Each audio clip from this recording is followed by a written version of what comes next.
오늘 전해드릴 사연은 꽤 놀라우실 것 같습니다. 최근 북한에서의 탈북이 크게 이슈가 되었던 것 알고 계시나요? 특히 고위 간부급의 탈북이 이어지면서 북한에서도 큰 위험을 느끼고 있다는 소리 또한 나올 정도였죠. 오늘 사연을 전해주신 김민호 씨 또한 국가보위성에서 별을 셋이나 달았던 분이었다고 하는데요. 높은 직위로 호화로운 삶을 살며 당에 누구보다 충성을 다했지만 친구가 당한 끔찍한 짓을 목격하는 데에 이어 가족까지 위험에 처해지자 결국 민호 씨는 북한의 끔찍한 실상을 뼈저리게 느껴 탈북을 할 수밖에 없었다고 합니다. 이번 민호 씨의 사연을 통해 과연 고위 장성급이었던 민호 씨가 왜 탈북을 한 건지, 대체 무슨 끔찍한 실상을 목격한 것인지 한번 들어보겠습니다. 안녕하세요. 남한으로 귀순한 지 3년이 된 김민호라고 합니다. 이번에 고위 장성급들의 탈북 소식들을 전해들으면서 저희 옛 생각이 나 이렇게 사연을 보내게 되었습니다. 그들이 얼마나 끔찍함을 겪고 그 지옥 같은 북한을 벗어날 생각을 했을지 상상이 가거든요. 저는 북한에서 국가보위성 소속 소장이었습니다.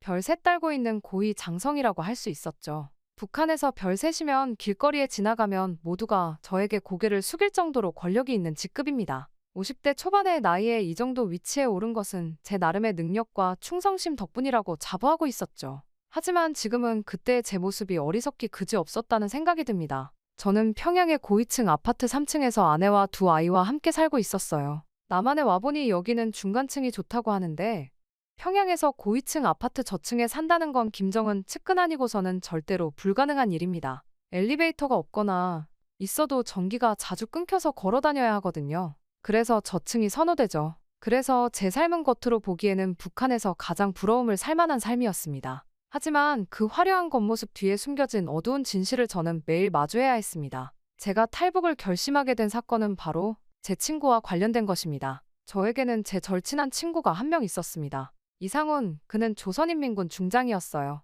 우리는 평양 군사학교 동기로 만나 30년 넘게 우정을 이어왔죠. 저희는 각자의 집에 물건이 어디에 있는지 다 알고 있을 정도로 가까운 사이였습니다. 서로의 승진을 축하하고 가족 모임도 자주 가졌던 사이였죠. 그런 그가 어느 날 저에게 충격적인 고백을 했어요. 이봐 민호, 사실은 나 요즘 외국 방송을 몰래 듣고 있어. 이상훈의 말에 저는 깜짝 놀랐습니다. 자네 미쳤나? 그게 얼마나 위험한 짓인 줄 알고 그러는 거야? 제가 다그치듯 말했죠. 그러자 상훈이는 고개를 푹 숙인 채 말을 이어갔어요. 알아. 하지만 우리가 믿어온 모든 게 거짓일지도 모른다는 생각이 요즘 들어. 우리 주민들이 당하고 있는 고통, 세상의 실제 모습, 모든 것들이 우리가 알고 있던 것과는 너무 다르다고. 그의 말에 저는 당황스러웠습니다. 한편으로는 그의 말이 옳다는 걸 인정하고 싶었지만 다른 한편으로는 지금껏 쌓아온 제 삶이 무너질까 두려웠어요. 상훈아, 제발 조심해. 자네가 이런 생각하는 걸 누가 알면 어쩌려고 그러나. 하지만 이러한 제 말에 그는 오히려 미소를 지으며 자신이 들은 라디오의 이야기들을 해주었어요.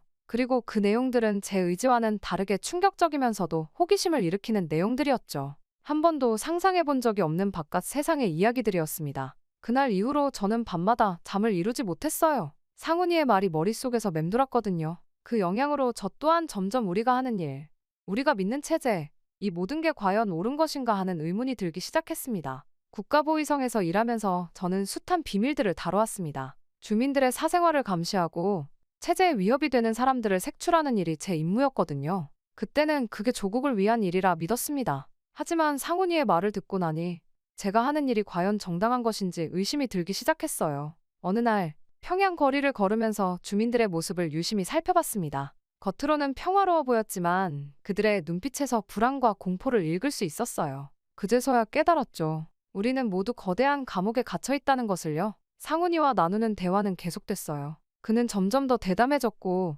체제의 모순에 대해 신랄하게 비판하기 시작했죠. 저는 그때마다 주변을 살피며 조심하라고 당부했습니다. 하지만 한편으로는 속으로 그의 말에 점점 더 공감하고 있기도 했죠. 어느 날 밤, 저는 집에서 혼자 술을 마시며 생각에 잠겼습니다. 창밖으로 보이는 평양의 불빛들, 그 뒤에 숨겨진 어둠이 저를 무겁게 누르는 것 같았거든요. 정말로 이대로 살아도 되는 걸까? 이 체제를 위해 일하는 게 과연 옳은 걸까? 그런 생각이 꼬리에 꼬리를 물고 이어졌죠. 하지만 현실은 냉혹했습니다. 제가 가진 직위, 누리는 특권, 이 모든 것을 포기하고 새로운 삶을 산다는 건 상상조차 하기 어려웠으니까요. 게다가 가족들은 어쩌고요? 그들의 안전은 어떻게 지킬 수 있을까요? 그렇게 갈등하는 나날이 이어졌어요. 겉으로는 변함없는 충직한 장성의 모습을 보였지만 속으로는 점점 더 큰 회의감에 빠져들고 있었습니다. 상훈이와의 대화는 제게 독이자 약이 되었죠. 한편으로는 위험한 생각이었지만 다른 한편으로는 제 영혼을 깨우는 자극제가 되었어요.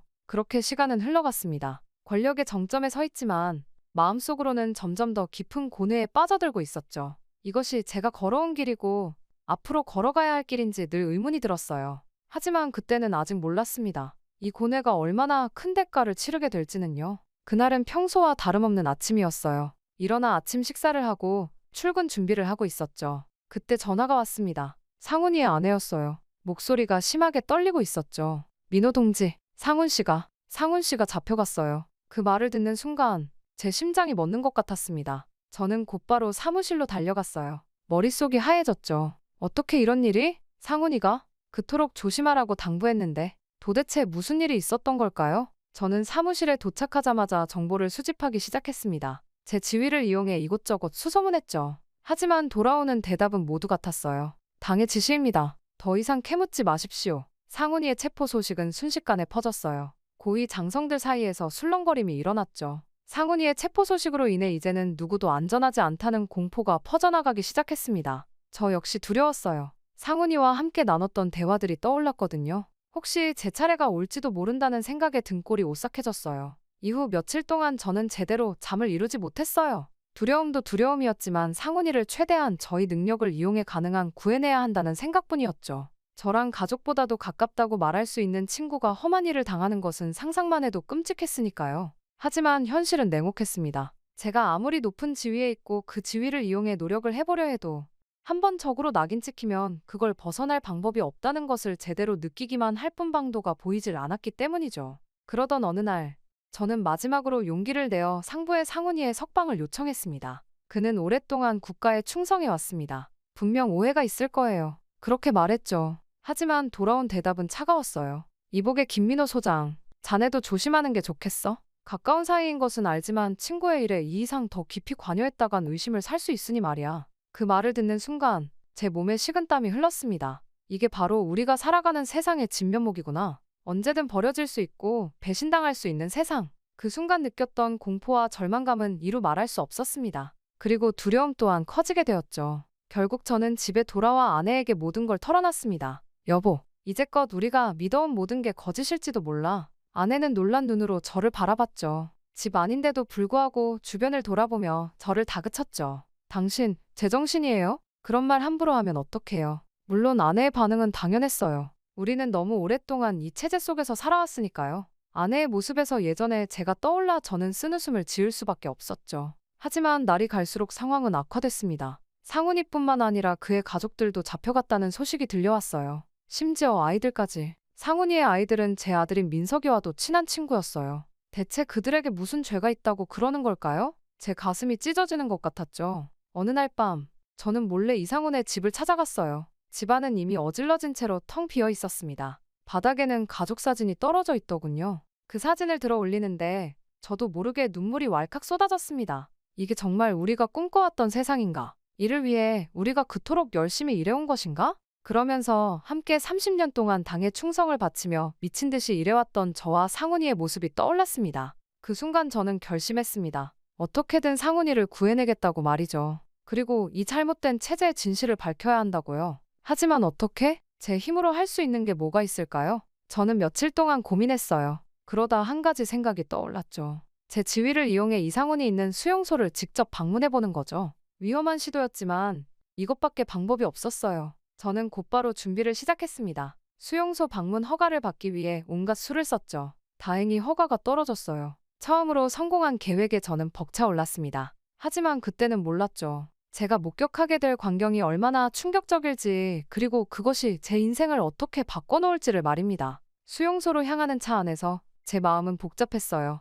한편으로는 이상훈을 만날 수 있다는 기대감, 다른 한편으로는 알 수 없는 두려움이 엄습해왔죠. 이게 과연 옳은 선택일까? 하는 의문이 계속 들었어요. 하지만 이미 돌이킬 수는 없었습니다. 차가 수용소에 도착했을 때 저는 깊은 숨을 내쉬었어요. 이제 시작이다. 이곳에서 무엇을 보게 될지, 어떤 진실과 마주하게 될지 알 수 없었지만 한 가지는 확실했습니다. 이 경험이 제 인생을 완전히 바꿔놓을 거라는 것. 그리고 그 예감은 정확히 들어맞았죠. 수용소 정문 앞에 서자 온몸에 소름이 돋았어요. 녹슨 철조망 위로 까마귀들이 불길한 울음소리를 내며 날아다녔죠.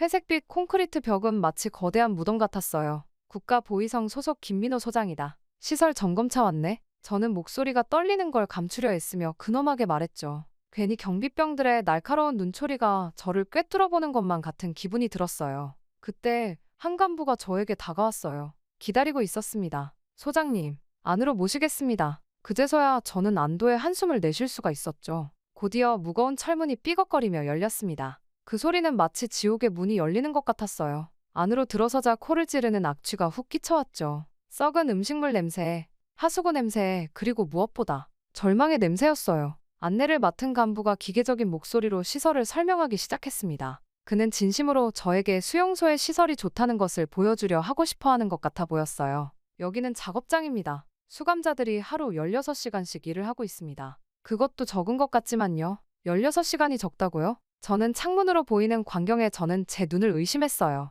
뼈와 가죽만 남은 사람들이 채찍 아래서 신음하며 일하고 있었죠. 그들의 눈에서는 이미 생기라곤 찾아볼 수 없었습니다. 그 사이에 혹시나 상훈이와 가족들이 있지는 않을까 저는 바쁘게 눈알을 굴려보았지만 찾을 수 없었어요. 그 다음으로는 복도를 지나며 양옆의 독방들을 봤습니다. 좁은 창살 사이로 보이는 얼굴들. 한때는 사람이었겠지만 지금 그들의 모습은 그저 숨쉬는 시체 같았어요. 눈이 마주칠 때마다 가슴이 조여왔죠. 저들 중 몇이나 이곳을 살아서 나갈 수 있을까? 아마 한 명도 기적일 것이라는 생각이 들더군요. 그때였어요. 특별 구역으로 안내하겠습니다. 간부의 말에 고개를 끄덕였지만 왠지 모를 불안감이 엄습해왔죠. 엘리베이터를 타고 지하로 내려갔습니다. 내려갈수록 온도가 뚝뚝 떨어지는 게 느껴졌죠. 마치 지옥의 심연으로 떨어지는 것 같았어요. 특별 구역의 첫방. 문이 열리자 귀를 찢는 듯한 비명소리가 들려왔어요. 저희의 첨단 세뇌 기술입니다. 안내원의 태연한 설명과는 달리 제 심장은 미친 듯이 뛰고 있었죠. 의자에 묶인 남자의 눈은 공포로 가득 차 있었어요. 24시간 동안 특수 제작된 영상과 음성, 그의 정신이 붕괴되어가는 과정을 직접 목격하고 있었던 거예요. 다음 방에서는 전기 고문이 한창이었습니다. 그 모습을 보고 저는 제 두 눈을 의심할 수밖에 없었습니다. 고문을 당하고 있는 자는 저도 본 적이 있었던 전직 장성급 간부였거든요. 그의 몸이 경련하며 뒤틀리는 모습에 저는 눈을 감았어요. 심장이 멎기 직전까지 고통을 줬다가 다시 살려내는 거죠. 제 속도 모르고 안내원은 자랑하듯 신나서 이야기를 하기 시작했습니다. 구토감을 억누르며 표정 관리를 하느라 진땀이 났죠. 그 다음 방은 오랜 시간이 지난 지금도 그때 생각하면 눈물이 날 것 같습니다. 어린아이들이 갇혀 있었어요. 앙상한 팔다리, 공포에 질린 눈동자. 저들은 반역자의 자식들입니다. 부모의 죄를 대신 받는 거죠. 그 말을 듣는 순간 제 영혼의 일부가 죽어버린 것 같았어요. 저희 집에서 함께 밥을 먹고 웃던 상훈이의 아이들도 저렇게 지내고 있을 생각을 하니 손이 떨리더군요. 그 다음은 재교육실이라 불리는 곳에서는 약물 주입과 심리 조작이 한창인 곳으로 그는 저를 안내했습니다. 여기서는 고위 인사들의 정신을 재구성합니다. 희미한 의식 속에서 고통스러워하는 그들을 보며 저는 이곳이 인간성을 완전히 말살하는 곳이란 걸 깨달았어요. 그리고 그때였어요. 한 수감자와 눈이 마주쳤습니다. 심장이 멎는 줄 알았어요. 바로 상훈이었거든요. 한때 늠름했던 그의 모습은 온데간데없고 앙상한 뼈만 남은 채 초라해진 모습이었어요. 저는 그의 눈에서 절망과 후회 그리고 작은 희망의 불빛을 읽었죠. 갖가지 핑계를 대며 저는 간신히 그와 대화할 기회를 얻을 수가 있었습니다. 그렇게 마침내 상훈이와 마주했을 때 눈물이 나려는 것을 참아야만 했죠. 민호야, 여기까지 왔구나. 그의 목소리는 마치 바람 빠진 풍선 같았어요. 말라비틀어진 몸, 갈라진 입술, 퀭한 눈. 그의 모든 것이 고통을 말해주고 있었죠. 이곳의 진실을 알아야 해. 대체 우리가 얼마나 큰 잘못을 저질렀기에 이런 짓을 당하는 걸까? 그의 말 한마디 한마디가 비수가 되어 제 가슴을 찔렀어요. 내가 널 구해낼게. 약속해. 그러니 조금만 버텨보게. 제가 말했지만 저 또한 그 순간 제 말이 얼마나 공허한지 깨달았죠. 상훈이도 그걸 느낀 듯 했어요. 이내 고개를 저으며 저에게 이야기했거든요. 이미 늦었어. 하지만 내가 이 진실을 세상에 알려줘. 제발 이 지옥을 끝내줘. 수용소를 나오는 동안 제 발걸음은 천근만근이었어요. 귓가에는 수감자들의 비명이, 코끝에는 절망의 냄새가, 눈앞에는 이상훈의 초라한 모습이 아른거렸거든요. 차에 올라타자마자 구토를 했어요. 온몸이 떨리고 식은땀이 흘렀죠. 집으로 가는 길, 창밖의 평양 거리가 전혀 다르게 보였어요. 화려한 건물들 뒤에 숨겨진 어둠, 행복해 보이는 사람들 눈 속의 공포. 이제야 보이는 거예요. 우리가 만든 이 거대한 감옥을. 그날 밤, 저는 아내에게 모든 걸 털어놨어요. 처음엔 아내도 믿으려 하지 않았죠. 하지만 제 눈물 어린 고백을 듣고 아내도 울음을 터뜨렸어요. 여보, 우리가 어떻게 해야 하죠? 아내의 떨리는 목소리에 제 마음도 찢어지는 것 같았어요. 우리는 탈북해야 해요. 이건 우리 가족을 위해서뿐만 아니라 모든 북한 주민들을 위해서예요. 상훈이를 위해서라도 이 진실을 알려야만 해요. 제 목소리에 확신이 담겼어요. 두렵지 않다면 거짓말이겠지만 이제 돌이킬 수 없다는 걸 알았죠. 그날 이후 매 순간이 지옥 같았어요. 낮에는 평소와 다름없이 일하는 척했지만 밤이면 은밀히 탈북 계획을 세웠죠. 매 순간 들킬까 두려웠어요. 아이들의 순진한 얼굴을 볼 때마다 가슴이 미어졌고 동료들과 마주칠 때마다 죄책감에 시달렸죠. 하지만 이제 주저할 수 없었어요. 수용소에서 본 광경들, 상훈이의 말, 그리고 무엇보다 이 체제의 거짓됨을 알게 된 이상 더 이상 이대로 살 수 없었죠. 수용소 방문 이후 제 삶은 완전히 뒤바뀌었어요. 겉으로는 여전히 충성스러운 고위 간부의 모습을 유지했지만 속으로는 매 순간 고통스러운 갈등을 겪고 있었죠. 아침에 일어나 제복을 입을 때마다 저는 메스꺼움을 느꼈어요. 한때는 자부심으로 여겼던 이 옷이 이제는 죄책감의 상징이 되어버렸으니까요. 거울 속 제 모습이 낯설게 느껴졌죠. 사무실에서의 일상도 고통스러웠습니다. 동료들과 회의를 할 때마다 그들의 말 속에 숨겨진 거짓과 기만을 들을 수 있었어요. 우리의 위대한 지도자, 주체사상의 승리? 이런 말들이 제 귀에 못이 박히는 것처럼 아팠어요. 특히 힘들었던 건 주민들을 대할 때였어요. 이제 더 이상 그들이 전처럼 보이지 않았거든요. 진실들이 저희 눈에 들어오기 시작했쇼. 하지만 저는 그들의 고통스러운 현실을 알면서도 모른 척해야 했습니다. 굶주림에 시달리는 아이들, 강제노동에 시달리는 청년들, 희망을 잃은 노인들. 그들을 볼 때마다 가슴이 찢어지는 것 같았어요. 저는 밤마다 악몽에 시달렸습니다. 수용소에서 본 광경들, 이상훈의 초라한 모습, 고통받는 사람들의 얼굴이 꿈속에서 계속 나타났거든요. 그러던 어느 날, 최악의 상황이 벌어질 뻔했어요. 퇴근 후 집에 돌아왔는데 아내의 표정이 심상치 않았죠. 여보, 무슨 일 있어요? 제가 다급히 물었어요. 아내가 떨리는 목소리로 말했어요. 민석이가 큰일 날 뻔했어요. 무슨 일이 있었던 거예요? 제 목소리가 떨렸어요. 오늘 학교에서 민석이가 수업 중에 체제에 대해 의문을 제기했대요. 선생님이 민석이를 불러 심하게 꾸짖었고 국가안전보위부에 보고하겠다고 협박했대요. 순간 온몸에 전율이 흘렀어요. 민석이, 제 아들이 위험한 말을 꺼냈다는 거예요. 알고 보니 저와 아내의 이야기를 엿들은 민석이가 잡혀간 상훈이의 아들이자 자신의 친구인 금학이가 그런 짓을 당하고 있다는 것을 알게 된 후 분노를 참지 못하고 학교에서 위험한 발언을 하고 만 것이었죠. 그 이야기를 들으니 더 이상 지체할 시간이 없었어요. 저는 즉시 행동에 나섰죠. 제 인맥을 총동원해 학교 선생님에게 연락했어요. 온갖 구실을 대며 이 일이 더 큰 문제로 번지지 않도록 설득했죠. 다행히 선생님은 제 직위를 의식했는지 일단은 이 일을 묵인하기로 했어요. 하지만 그것조차 안전하다고 할 수는 없었습니다. 저는 민석이의 방으로 가서 아이를 꼭 안아주었어요. 민석아, 괜찮아. 아빠가 다 해결할 거야. 하지만 앞으로는 조심해야 해. 내 생각을 함부로 말하면 안 된다. 알겠지? 민석은 눈물을 글썽이며 고개를 끄덕였어요. 아빠, 저 정말 죄송해요. 하지만 선생님이 하는 말이 너무 거짓말 같아서. 금학이는 잘못한 게 없는데 자꾸 반역자라고 하잖아요. 죄송해요. 제 가슴이 아팠어요. 진실을 알게 된 아이가 겪어야 할 고통을 직접 목격하는 순간이었죠. 또한 제 아들이 그 수용소로 끌려갈 수도 있다는 생각을 하니 몸서리가 쳐졌어요. 상상만으로도 벌써 가슴이 찢어지는 것만 같았죠. 이 사건은 제 탈북 결심을 더욱 굳건하게 만들었어요. 이제 이건 단순히 진실을 알리는 문제가 아니었으니까요. 제 아들의 안전, 그리고 우리 가족의 미래가 달린 문제였죠. 그날 밤, 저는 가족들을 다시 불러 모아 지금의 급박한 상황을 설명했어요. 이제 우리의 탈북은 더 이상 미룰 수 없는 일이 되었죠. 아내는 눈물을 흘리면서도 강인한 모습을 보여줬어요. 아들이 위험에 처했기 때문에 더욱더 정신을 차리려는 모습을 보이는 것 같았죠. 여보, 우리 어서 이곳을 떠나요. 그렇게 우리의 탈북 계획은 더욱 시급해졌어요. 하지만 동시에 우리의 의지 또한 그 어느 때보다 강해졌죠. 이건 단순히 우리 가족만을 위한 것이 아니었어요. 민석이처럼 진실을 알게 되어 위험에 처한 모든 이들을 위한 것이었죠. 매일 밤 잠들기 전 저는 아이들의 얼굴을 보며 중얼거렸어요. 조금만 기다려. 아빠가 반드시 우리 가족 모두 자유로운 곳으로 데려갈게. 그 약속을 지키기 위해 우리는 더욱 치밀하게 탈북을 준비해 나갔습니다. 이제는 정말 더 이상 지체할 시간이 없었습니다. 매일 밤 저는 아내와 함께 은밀히 준비를 진행했어요. 탈북 루트를 확인하고 필요한 물품들을 조금씩 모았죠. 국경지대의 경비 상황, 뇌물을 줘야 할 대상, 강을 건너는 방법 등 모든 것을 꼼꼼히 계획했어요. 가장 큰 고민은 아이들이었어요. 민석이는 이미 진실을 알고 있었지만 어린 막내에게 어떻게 설명해야 할지 막막했죠. 우리가 여행을 떠나는 거라고 말해줄까요? 아내가 조심스레 제안했어요.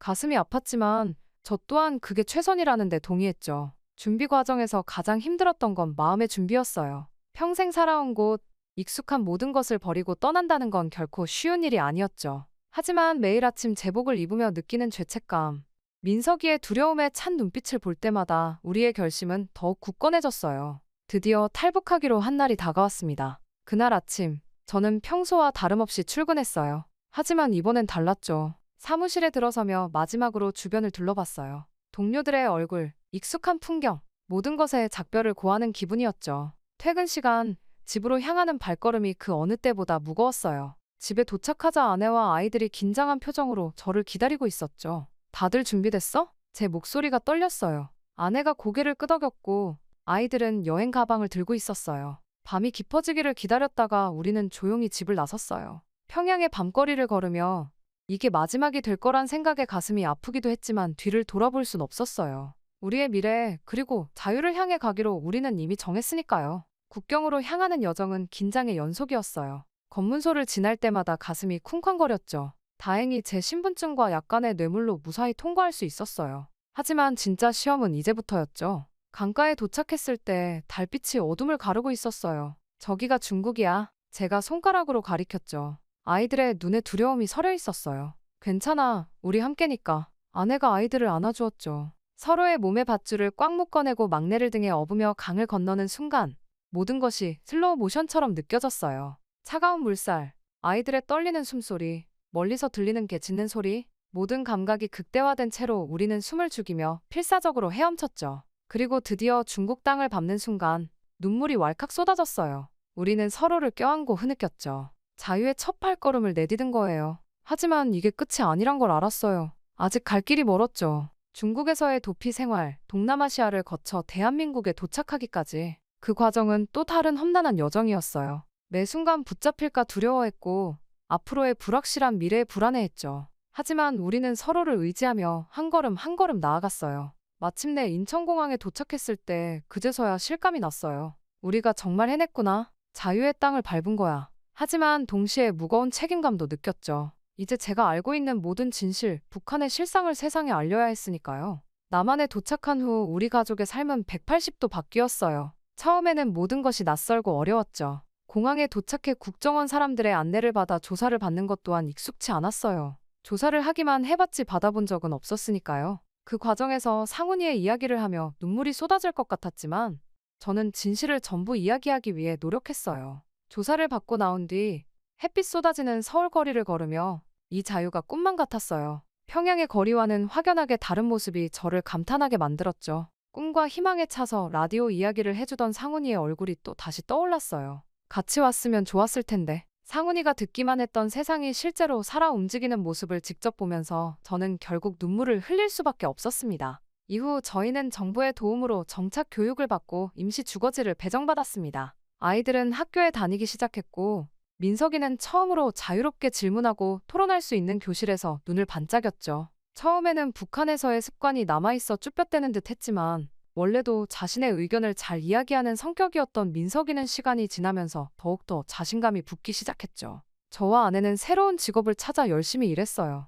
언어의 장벽, 문화적 차이를 극복하는 게 쉽지만은 않았지만 주변 분들의 따뜻한 도움으로 조금씩 적응해 나갔습니다. 그리고 지금 저는 탈북민 단체에서 북한의 진실들을 알리기 위해 함께 뭉치고 있어요. 상훈이와의 약속을 꼭 지키겠다는 마음이 매우 컸거든요. 최대한 알릴 수 있는 경로가 있다면 닥치는 대로 알리기 위해 노력하고 있답니다. 그것이 제가 상훈이를 구해내지는 못했지만 그의 마지막 소원을 들어줄 수 있는 유일한 방법이라고 생각했으니까요. 그리고 가장 큰 변화는 마음의 자유였어요. 더 이상 누군가 감시한다는 공포에 시달리지 않아도 되고 자유롭게 생각을 표현할 수 있다는 것. 저희는 그 소중함을 매일 느끼며 살아가고 있습니다. 물론 아직도 북에 남겨진 사람들에 대한 미안함과 그리움이 가슴 한켠을 아프게 해요. 하지만 이제 우리는 그들을 위해 목소리를 낼 수 있는 위치에 있습니다. 그것이 새로운 삶의 의미이자 사명이 되었죠. 이제 우리 가족은 진정한 의미의 새 출발을 시작했습니다. 자유와 희망이 가득한 이 땅에서 우리는 새로운 꿈을 꾸고 그 꿈을 향해 한 걸음씩 나아가고 있어요.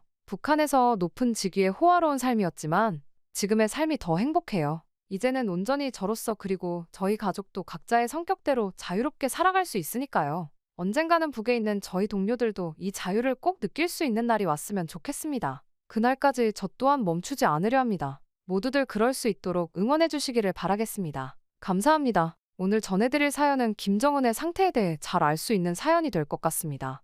오늘 사연을 전해주신 박미영 씨는 김정은의 전담 의료팀에 속해 그의 전담 간호사로서 일에 최선을 다했다고 하는데요. 하지만 그 과정에서 미영 씨는 의료가 아닌 다른 일에 휘말리게 되는 일이 빈번했고, 심지어는 김정은 측근들의 충격적인 작당 모의까지 목격하게 되었다고 합니다. 상황이 점점 좋아지지 않는 북한의 분위기에 김정은은 더욱더 미쳐갔고 결국 미영 씨는 자신이 죽임을 당할 수도 있을 거라는 생각에 가족들을 데리고 탈북을 하게 되었다고 하는데요. 미영 씨가 직접 겪은 오늘의 사연을 통해 대체 미영 씨가 휘말리게 된 다른 일들은 무엇인지, 그녀가 본 충격적인 작당 모의는 무엇인지 함께 들어보겠습니다. 안녕하세요. 저는 남한으로 귀순한 지 1년이 다 되어가는 박미영이라고 합니다. 최근 뉴스에서 북한과 중국의 사이가 좋지 않다는 소식을 보고 있노라니 북한에서 제가 겪었던 일이 생각이 나 이렇게 용기를 내어 사연을 보내봅니다. 저는 이렇게 될 줄 알고 있었거든요. 이미 북한에서 저 이야기는 파다했고 그로 인해 제가 남한으로 목숨을 걸고 탈북을 하게 되었으니까요. 저는 북한에서 김정은의 전담 간호사로 일을 했었습니다. 이 사실을 말할 때마다 제 심장이 빠르게 뛰는 걸 느끼고는 합니다. 왜냐고요? 이 일은 정말 쉽지가 않은 일이거든요. 생각해보세요. 남한에서 윤석열 대통령의 전담 의료팀으로 일을 한다고 말이죠. 얼마나 큰일이겠어요? 게다가 북한은 민주주의가 아니잖아요. 조금의 실수라도 생기면 절대 용납이 될 수가 없습니다. 말 그대로 김정은은 최고 지도자이고 그의 말 한마디면 모두가 죽을 수도 있으니까요. 그래서 저는 매일 아침 눈을 뜰 때마다 두려움과 책임감을 느끼고 했습니다.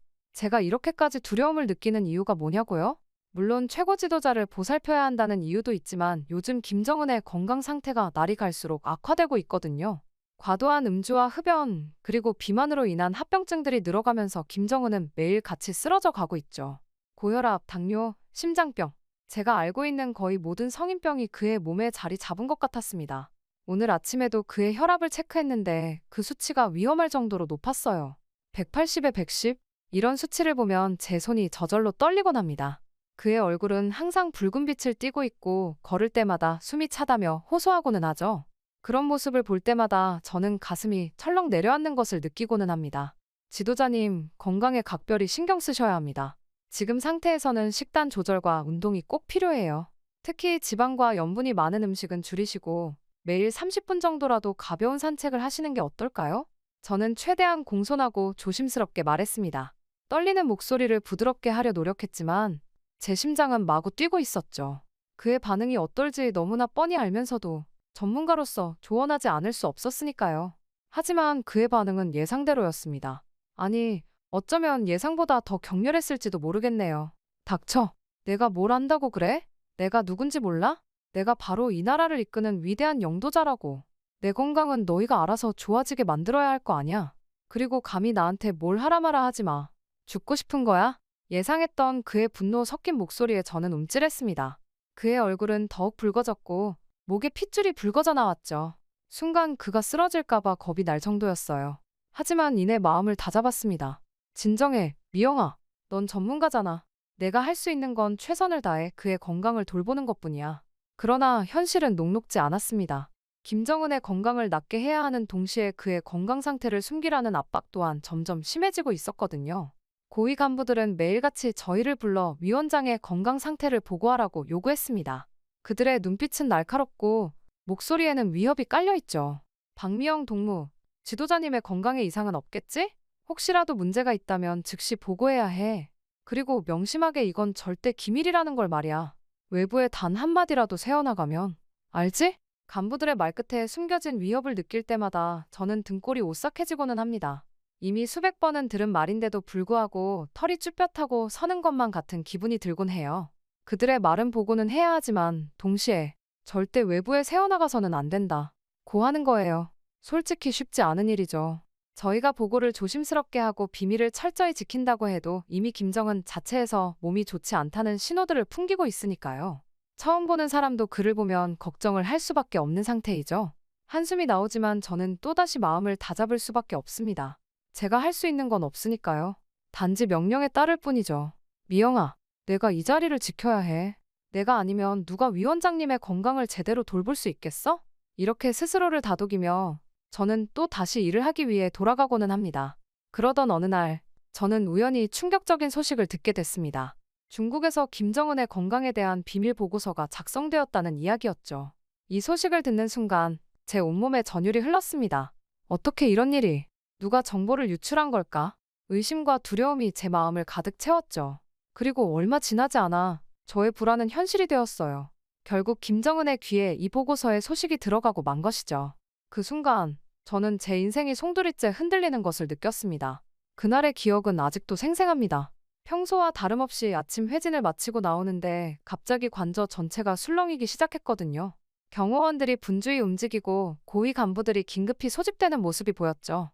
저는 본능적으로 뭔가 큰일이 벌어졌구나라고 직감했어요. 그리고 얼마 지나지 않아 김정은의 분노에 찬 고함 소리가 들려왔습니다.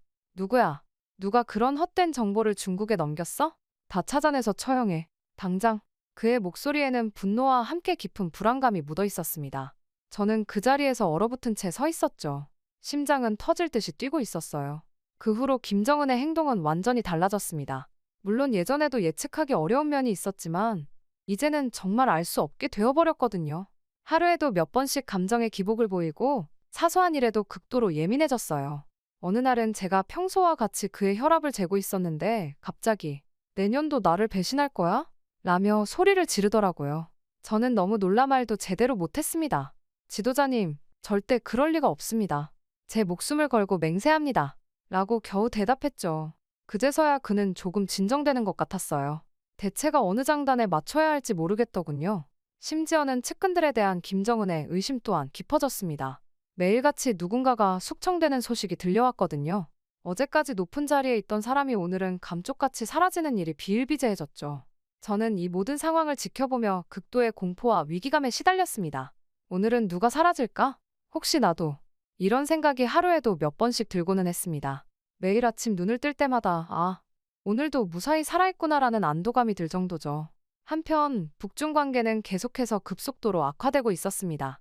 김정은은 중국을 의심의 눈초리로 바라보고 중국과의 모든 접촉을 제한하고 있죠. 중국 놈들은 다 믿을 수가 없어.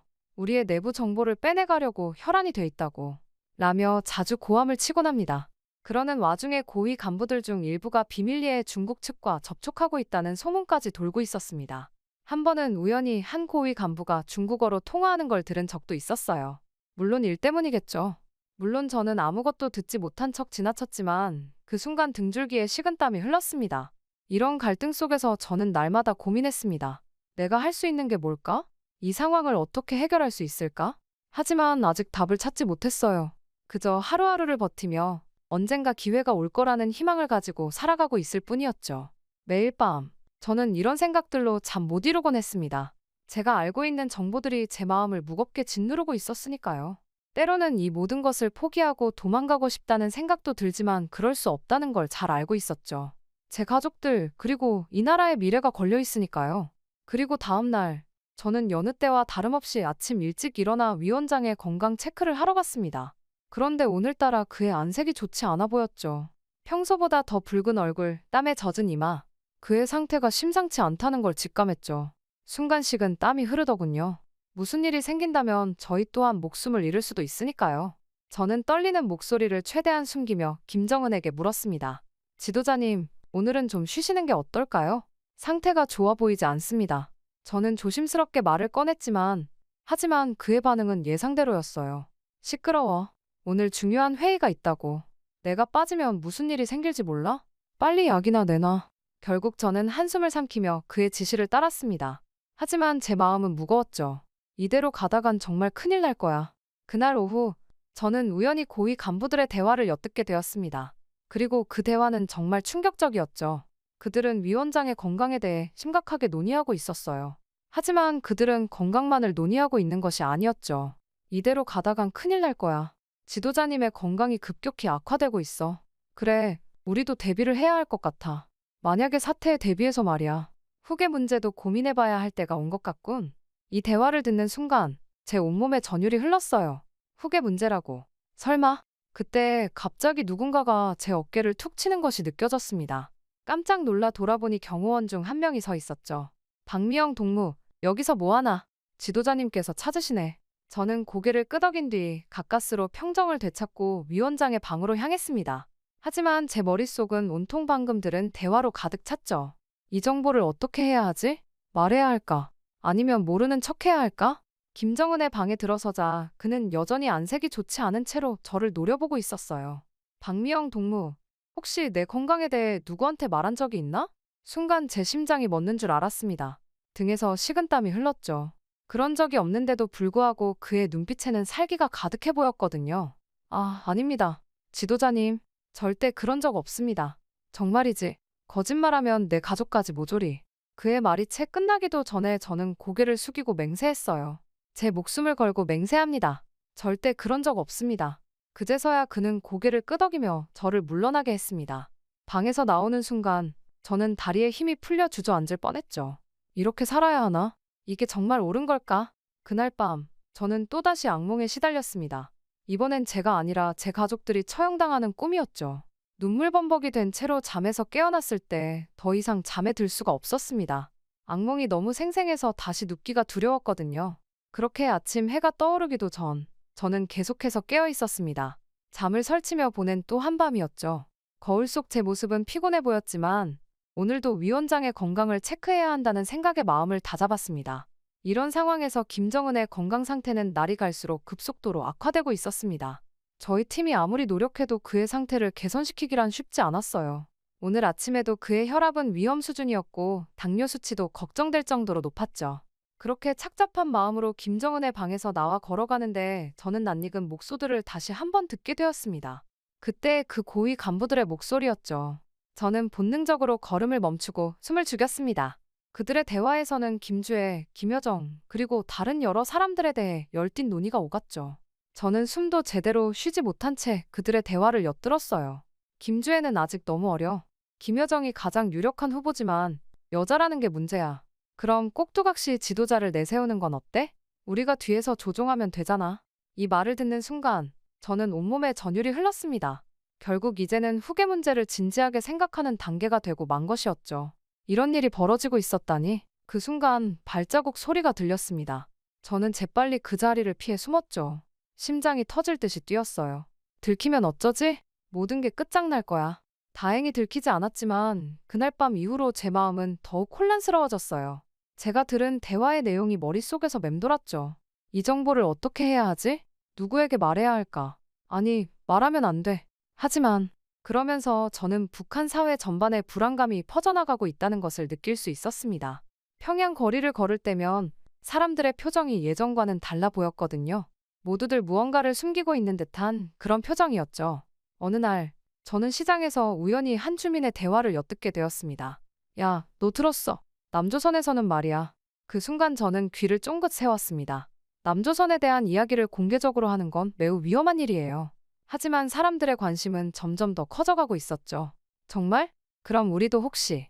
그들의 대화는 거기서 끊겼어요.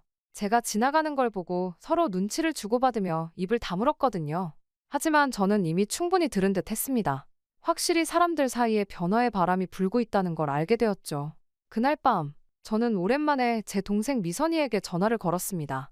미선이는 평양 외곽에 살고 있는데 그 지역의 소식을 들으려 걸게 되었죠. 언니, 요즘 이상해. 사람들이 자주 모여서 뭔가 얘기하는 것 같은데 내가 가까이 가면 조용해져. 그리고 최근에는 탈북한 사람들도 늘어난 것 같아. 미선이의 말에 저는 가슴이 철렁 내려앉았습니다. 확실히 변화가 전국적으로 일어나고 있는 거야. 그리고 제가 보기에 김정은도 이 불안한 기운을 감지하고 있는 것 같았습니다. 그의 눈빛에서 평소와는 다른 초조함이 느껴졌거든요. 간부들과의 회의가 늘어났고 밤늦게까지 불이 꺼지지 않는 날이 잦아졌어요. 그러던 어느 날 저는 우연히 그의 독백을 듣게 되었습니다. 내가 없어지면 다 무너질 거야. 나는 절대 죽으면 안 돼. 절대로. 그 말에는 절박함이 묻어 있었죠. 김정은은 자신의 생존이 곧 체제의 생존이라고 믿고 있었고 지금 그 어느 때보다도 삶에 집착하고 있었어요. 이런 상황 속에서 어느 날 저는 평소와 같이 그의 건강 상태를 체크하고 있었습니다. 혈압은 여전히 위험 수준이었고 당뇨 수치도 걱정스러웠죠. 제가 이 상황을 브리핑하자 김정은은 벽을 치며 저에게 이야기했습니다. 미친년, 그게 지금 할 소리야? 내 몸 상태를 빨리 고치지 않으면 너와 내 가족 모두 처형당할 거야. 알겠어?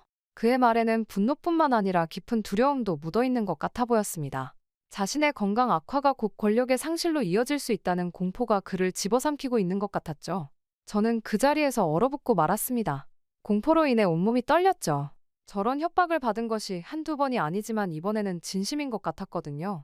그의 위협적인 말에 저는 겨우 대답했습니다. 죄송합니다, 지도자님. 최선을 다해 모시겠습니다. 하지만 마음속으로는 다짐했어요. 이대로는 안 돼. 뭔가 조치를 취해야 해. 이후 저희는 미친 듯이 김정은의 건강 상태 호전을 위해 잠도 자지 못하고 매달렸습니다. 그리고 다행히 며칠 전부터 김정은의 건강 상태가 조금씩 호전되기 시작했어요. 혈압이 조금 안정되고 당뇨 수치도 약간 낮아졌죠. 이 변화로 인해 저의 긴장된 어깨에서 조금은 힘이 빠졌습니다.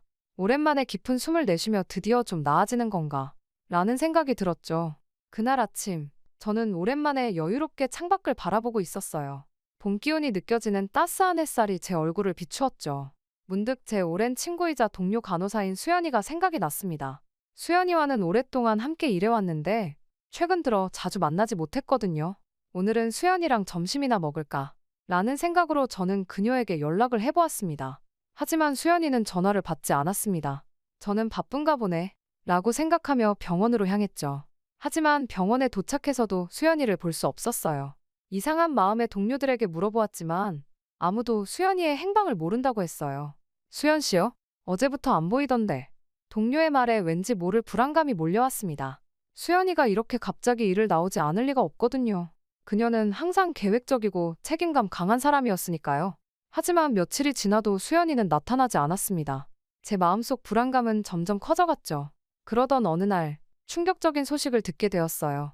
한 고위 간부의 작은 목소리로 전해들은 이야기였죠. 박미영 동무 들었나? 수연이가 처형당했대. 순간 제 귀를 의심했어요.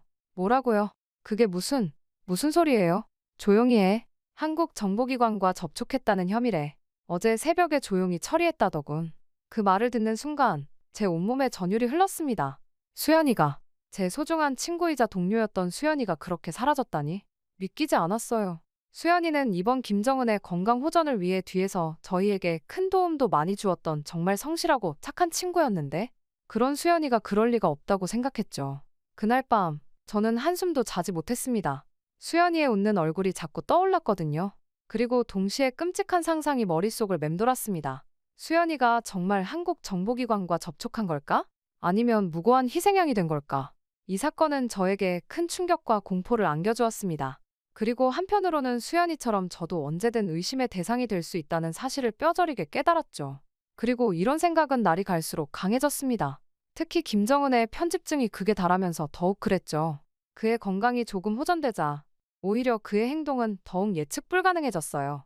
그러던 어느 날 김정은은 갑자기 모든 측근들을 소집했어요. 그의 눈빛에서 광기가 번뜩였죠. 누가 내 정보를 빼돌리고 있어. 내 주변에 스파이가 있다고. 그의 고함 소리에 모두가 얼어붙었습니다. 저는 그 자리에 있으면서 온몸에 식은땀이 흘렀죠. 혹시 나를 의심하는 걸까? 라는 생각에 심장이 터질 것 같았어요. 그날 이후로 갑자기 김정은의 무차별적인 숙청이 시작되었습니다. 오랫동안 김정은의 곁을 지켰던 고위 간부들이 하루아침에 사라졌죠.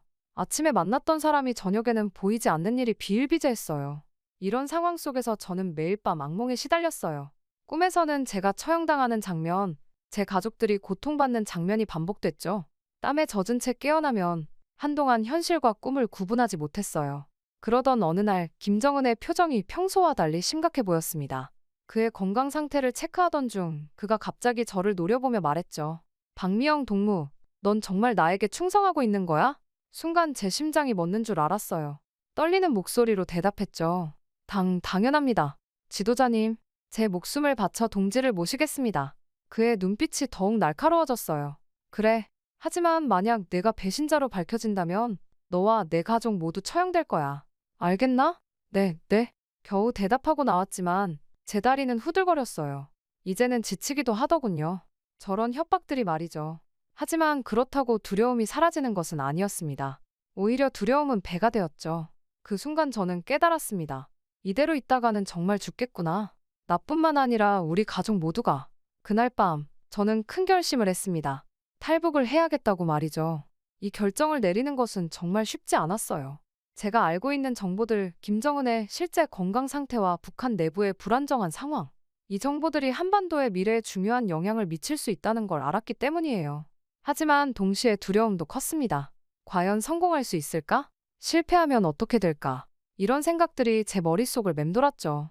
결국 저는 가족들에게 이 사실을 알렸습니다. 부모님과 동생 미선이의 얼굴에 공포와 놀라움이 교차했죠. 미영아, 정말 그렇게 해야 하니? 어머니의 떨리는 목소리가 들려왔어요. 어머니, 이대로 있다가는 우리 모두가 위험해요. 언제 죽임을 당할지 모른다고요.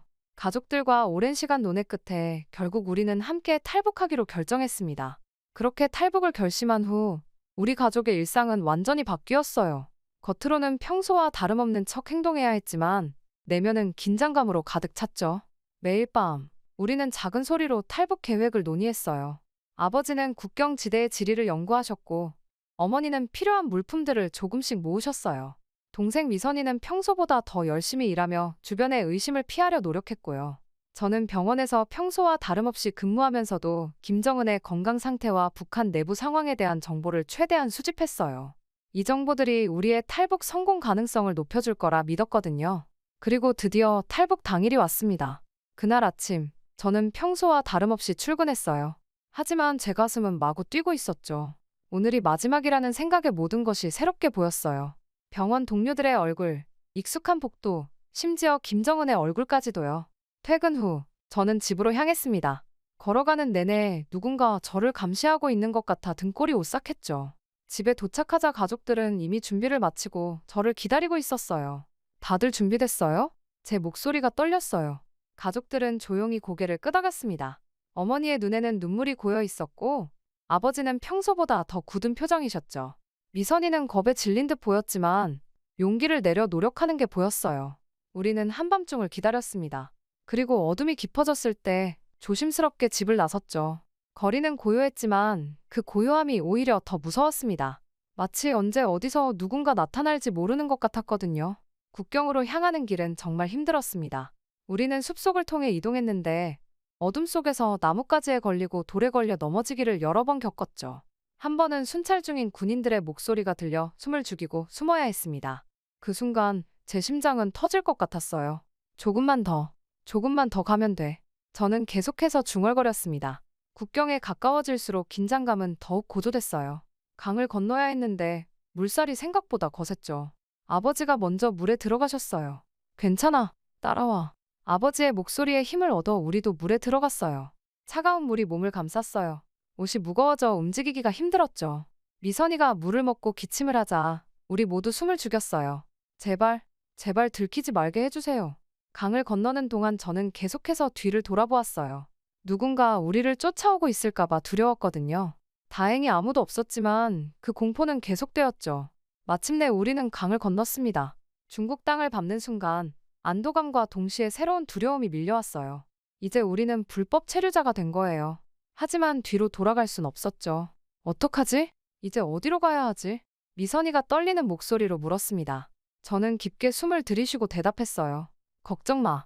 내가 알아본 대로 움직이자. 우선은 이곳을 벗어나야 해. 우리는 밤새 걸었어요. 발은 아팠지만 멈출 수는 없었죠. 새벽이 되어서야 우리는 작은 마을에 도착했어요. 그곳에서 우리를 도와줄 사람을 만나기로 되어 있었거든요. 하지만 그 사람을 만나기 전 우리는 또 한 번의 위기를 맞았어요. 중국 경찰이 마을을 순찰하고 있었던 거예요. 우리는 급히 폐가에 숨어들었죠. 숨소리조차 내지 못한 채 경찰이 지나가기를 기다렸어요. 제발 가세요. 저는 마음속으로 빌었어요. 다행히 경찰은 우리를 발견하지 못했어요. 마침내 우리는 도와줄 사람을 만났습니다. 그는 우리를 안전한 곳으로 안내해 주었고 다음 목적지로 가는 방법을 알려주었죠. 여기서 라오스를 거쳐 태국으로 가세요. 그곳에서 한국 대사관의 도움을 받을 수 있을 겁니다. 그의 말에 우리는 희망을 얻었어요. 그렇게 우리의 긴 여정이 시작되었습니다. 중국에서 라오스로, 라오스에서 태국으로. 매 순간이 위험과 긴장의 연속이었죠. 하지만 우리는 서로를 의지하며 힘을 냈어요.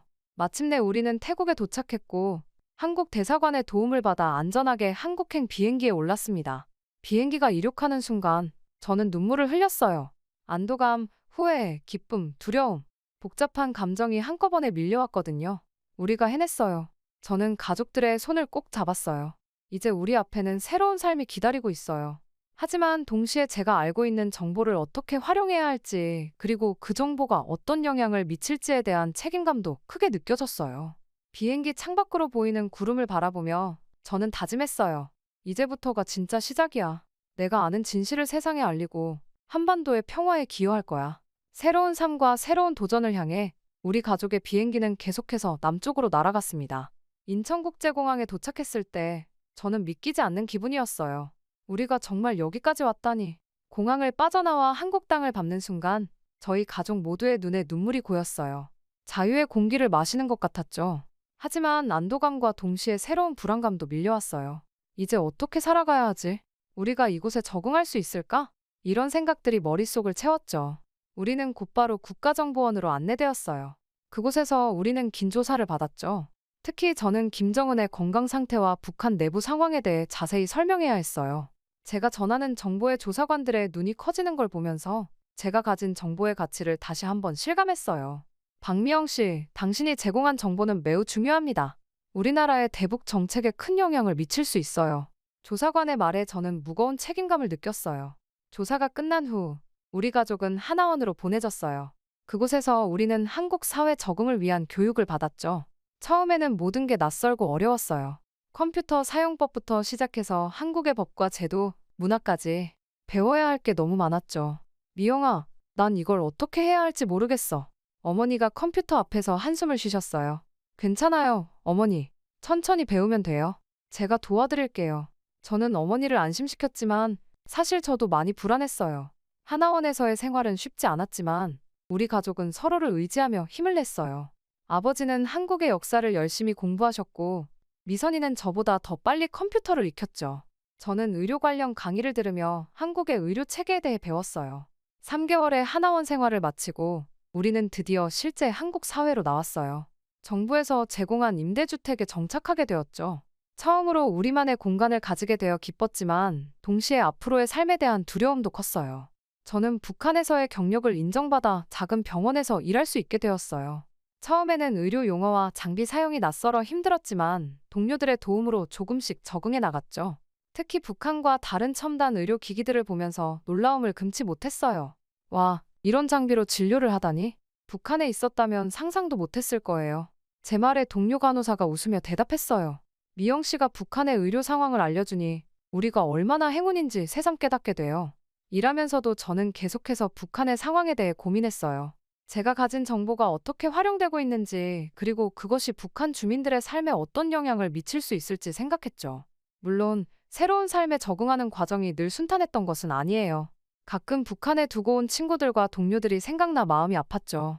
특히 수연이의 운명을 떠올리면 가슴이 아팠어요. 이런 생각이 들 때마다 저는 더욱 굳은 결심을 했어요. 언젠가는 북한의 변화를 이끌어내고 그곳에 남은 사람들에게도 자유와 더 나은 삶을 선사하고 싶었거든요. 시간이 지나면서 우리 가족은 조금씩 한국 생활에 적응해 갔어요. 아버지는 작은 가게를 열어 운영하기 시작하셨고 어머니는 동네 주민들과 친분을 쌓아가셨죠. 미선이는 대학에 입학해서 열심히 공부하고 있어요. 저는 의료봉사 활동을 시작했어요. 특히 북한 이탈 주민들을 위한 무료 진료 봉사를 하면서 그들의 아픔을 조금이나마 덜어주고 싶었죠. 그들의 이야기를 들으며 제가 겪었던 어려움을 떠올리곤 했어요. 선생님, 정말 감사합니다. 선생님 덕분에 힘을 낼 수 있어요. 한 환자의 말에 저는 눈시울이 붉어졌어요. 아니에요. 우리 모두 힘을 합쳐 서로를 돕는 거예요. 언젠가는 우리 모두가 고향으로 돌아갈 수 있는 날이 올 거예요.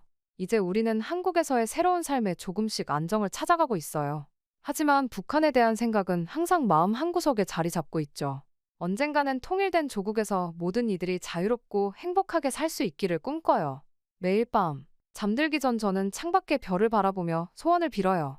부디 북한에 있는 사람들에게도 이 별빛이 희망으로 빛나기를. 우리의 여정은 아직 끝나지 않았어요. 새로운 도전과 기회가 기다리고 있겠지만 우리는 이제 두렵지 않아요. 함께 있는 한 어떤 어려움도 이겨낼 수 있다는 걸 알게 되었으니까요. 이제 저는 더 나은 미래를 위해, 그리고 언젠가 다가올 통일된 조국을 위해 제가 할 수 있는 일을 찾아 나설 거예요. 그것이 제가 이 자유를 얻은 대가로 할 수 있는 최선이라고 믿습니다. 우리의 이야기는 여기서 끝나지 않아요. 새로운 장이 시작되고 있을 뿐이죠. 그리고 저는 이 새로운 장이 희망과 화합의 이야기가 되기를 간절히 바랍니다.